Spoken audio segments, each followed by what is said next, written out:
Hello, everybody. My name is Sabrina Johnson, and I'm a programmer at the People's Library.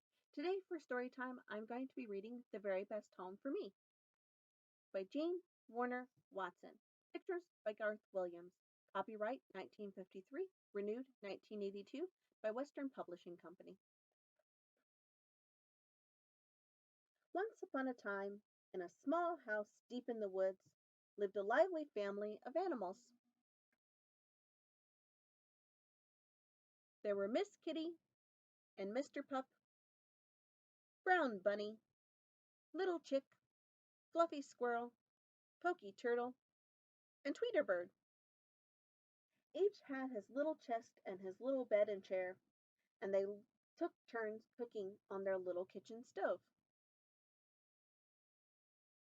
They got along nicely when it came to sharing toys, being quiet at nap times, and keeping the house neat. But they could not agree on food. When Miss Kitty cooked, they had milk and catnip tea and little bits of liver on their plates. Pup didn't mind the liver, but the rest were unhappy.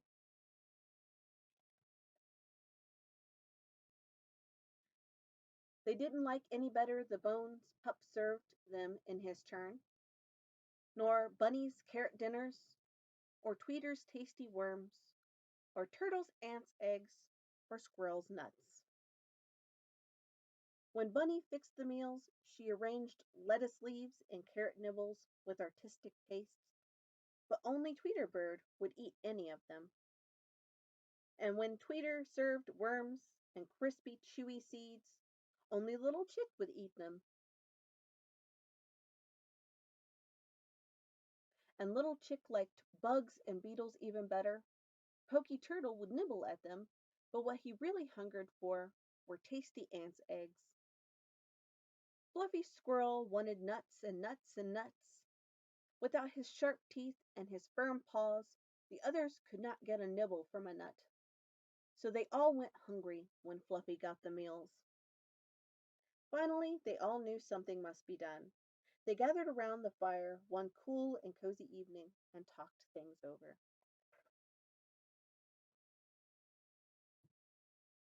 "The home for me," said Mr. Pup, "is a place where I can have bones and meat every day." "I want milk and liver instead of bugs and seeds," said Miss Kitty. "Nuts for me," said Squirrel.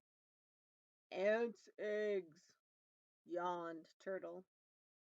"Crispy lettuce," whispered Bunny. "A stalk of seeds," dreamed Bird. "And some worms make a home for me." "New homes are what we need," said Mr. Pup, and everyone agreed. So next morning they packed their little satchels and they said their fond goodbyes. Squirrel waved goodbye to them all, for he had decided to stay in the house in the woods. He started right in to gather nuts. Soon there were nuts in the kitchen stove, nuts in the cupboards, nuts piled in all the empty beds. There was scarcely room for the happy little squirrel.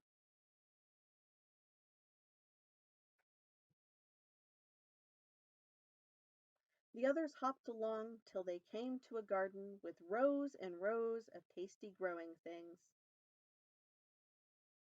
"Here's the home for me," said bright-eyed Brown Bunny, and she settled down there at the roots of a big tree. Little Chick found a chicken yard full of lovely scratchy gravel where lived all kinds of crispy, crunchy bugs.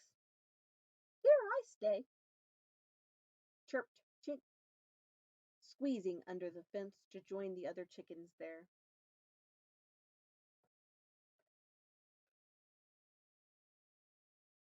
Poky Turtle found a pond with a lovely log for napping, half in the sun, half in the shade. Close by the log was a busy, bustling ant hill, full of the eggs Turtle loved. Tweeterbird found a nest in a tree above the pond, where he could see the world, the seeds on the grasses, and the worms on the ground.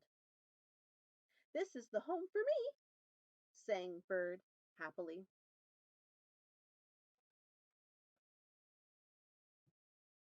Miss Kitty went on till she came to a house where a little girl welcomed her. "Here is a bowl of milk for you, Miss Kitty," said the little girl, "and a ball of yarn to play with." So Miss Kitty settled down in her new home with a purr. Mr. Pup found a boy in the house next door. The boy had a bone and some meat for Pup, a bed for him to sleep in, and a handsome collar to wear. "Bow wow!" barked Pup. "This is the home for me." That night each one said as he went to sleep, "At last I've found the best home of all, the very best home for me." The end. That was The Very Best Home for Me by Jane Warner Watson. All right, everybody, it's time for a craft. You can either stand up or you can sit comfortably, and we're going to be doing the Itsy Bitsy Spider. Everybody ready? The itsy bitsy spider went up the water spout. Down came the rain and washed the spider out. Out came the sun and dried up all the rain.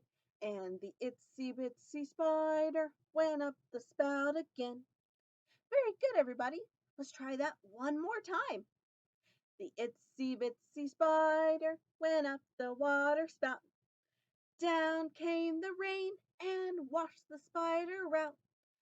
Out came the sun and dried up all the rain. And the itsy bitsy spider went up the spout again. Very good, everybody. That was excellent. All right, everybody, there's going to be a craft link below to a hatching chick craft. And everybody, stay in, stay safe, follow those social distancing rules, and I'll see you next time.